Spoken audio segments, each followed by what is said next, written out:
अस्सलामु अलैकुम दोस्तों हारूत और मारूत कौन हैं? बाबुल का कुआं कहाँ है और हारूत और मारूत का जादू किस तरह का था?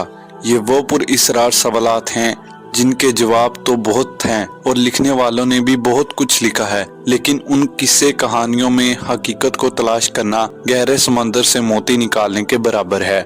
हारूत और मारूत के मुतालिक बुनियादी तौर पर दो तरह की रवायतें मिलती हैं। एक वो जो कुरान व हदीस और ताबईन के अक़वाल में मौजूद है और दूसरी वो जो तौरात व इंजील और इसराइली रवायतों में आती है।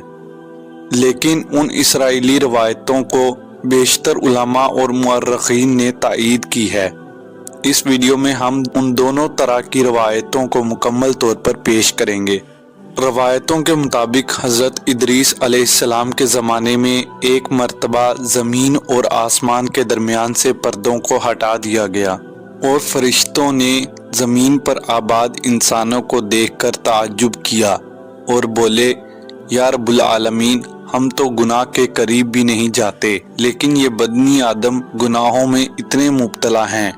अगर हम उनकी जगह होते तो कभी तेरी नाफरमानी ना करते। अल्लाह ने फरमाया, इंसानों को गुस्सा और शहवत दी गई है।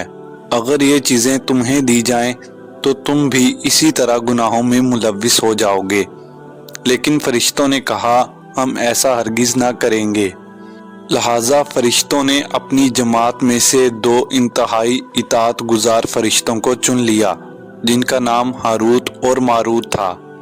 अल्लाह ने उन फरिश्तों में इंसानी फितरत और शहवत डालकर दुनिया में भेजा।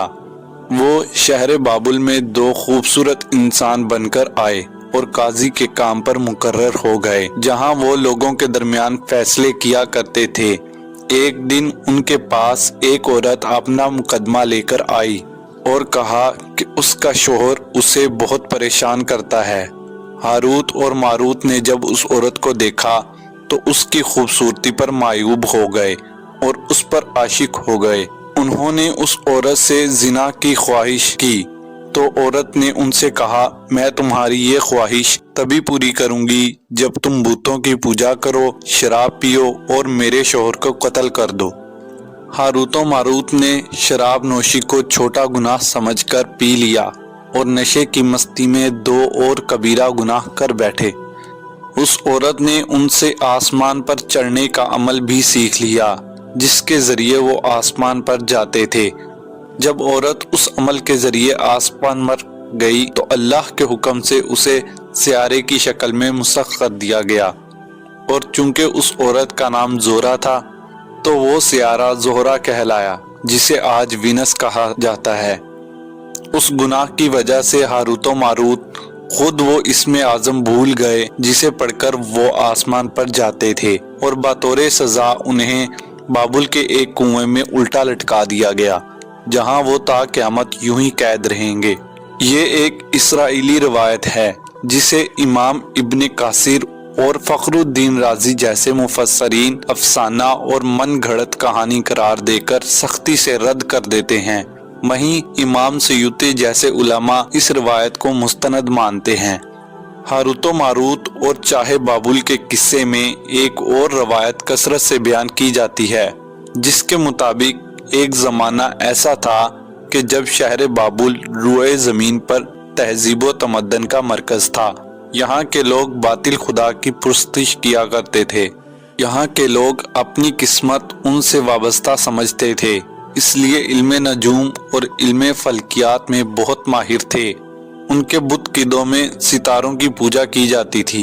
ये लोग जादू, तंत्र मंत्र और सिफली को बहुत अहमियत देते थे और इस इल्म के जरिए मुआशरे में खूब फिसाद फैलाते थे। ये लोग तालिस्म, जादू और तंत्र मंत्र में बहुत आगे बढ़ गए। उनमें बड़े बड़े जादूगर मौजूद थे। उनकी तारीखी किताबों में जगह जगह जादू और तंत्र मंत्र ही नजर आता है। उनका जादू दूर दूर तक मशहूर था। मुख्तसर ये कि उस शहर का बशिंदा होना ही जादूगर होने की इलामत थी। जब हजरत सुलेमान अलैहिस्सलाम की हुकूमत आई तो आपने उन लोगों को इस शिरकिया अमल से रोका और उनकी सहर और जादू की किताबों को जमा करके अपनी अजीम कुर्सी के नीचे दफना दिया, ताकि इस फितना अगेंस्ट علم کا جڑ سے خاتمہ ہو جائے۔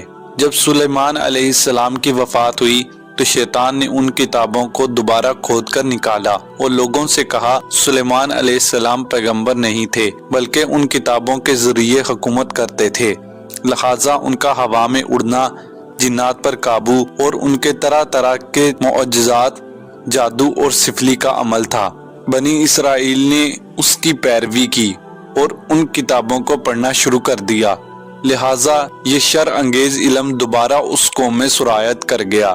اللہ نے حضرت سلیمان علیہ السلام پر لگائے گئی تہمت کی نفی کرتے ہوئے سورہ بقرہ میں فرمایا ہے، اور انہوں نے اس چیز کی پیروی کی جو شیطان سلیمان کی بادشاہت کے وقت پڑھتے تھے، اور سلیمان نے کفر نہیں کیا تھا لیکن شیطانوں نے ہی کفر کیا، لوگوں کو جادو سکھاتے اور اس چیز کی بھی جو شہر بابل میں ہاروت و ماروت پر اتارا گیا تھا، اور وہ کسی کو نہ سکھاتے تھے جب تک یہ نہ کہہ دیتے کہ ہم تو صرف آزمائش کے لیے ہیں، تو کافر نہ بن۔ لہٰذا جب یہ شہر کا علم بابل میں عام ہو گیا اور لوگوں کی تکلیف اور پریشانی کا باعث بن گیا تو اللہ نے 2 فرشتوں کو انسانی شکل میں مامور کیا کہ وہ اس جادو کے عوامل اور اسے باطل کرنے کا طریقہ لوگوں کو سکھائیں تاکہ وہ جادوگروں کے فساد اور شر سے محفوظ رہ سکیں، لیکن یہ تعلیمات غلط مقصد کے لیے بھی استعمال ہو سکتی تھیں۔ وہ فرشتے لوگوں کو تنبیہ کرتے اور صراحتاً ان سے کہتے تھے کہ یہ تمہارے لیے ایک طرح کی آزمائش ہے، لیکن لوگ ایسے کاموں میں پڑ گئے جو انسانوں کے لیے ضرر اور نقصان کا باعث تھا۔ عربی داستانوں کے مطابق ایک قدیم کنویں کے پاس کافی لوگ پہنچے اور انہوں نے ہاروت و ماروت سے ملاقات کر کے ان سے جادو بھی سیکھا، لیکن بعض مورخین کا کہنا ہے کہ عراق کے شہر حالہ کے قریب کھنڈرات میں موجود ایک قدیمی کنواں ہے جہاں بابل کی سرحد شروع ہوتی ہے، اور وہ اس کنویں کو ہی چاہے بابل کا نام دیتے ہیں۔ لہٰذا اس ویڈیو سے ہمیں یہ پتہ چلتا ہے کہ جادو اور سفلی ایک شرکیہ عمل ہے، اس کا استعمال فساد اور شر پسندی کو ختم کرنے کے لیے کیا جا سکتا ہے۔ امید کرتا ہوں آپ کو ویڈیو پسند آئی ہوگی۔ اگر آپ کو ویڈیو پسند آئی ہو تو اس کو لائک، کمنٹ اور شیئر کر دیں، اور ہمارے چینل کو سبسکرائب کرنا مت بھولیے گا۔ اللہ حافظ۔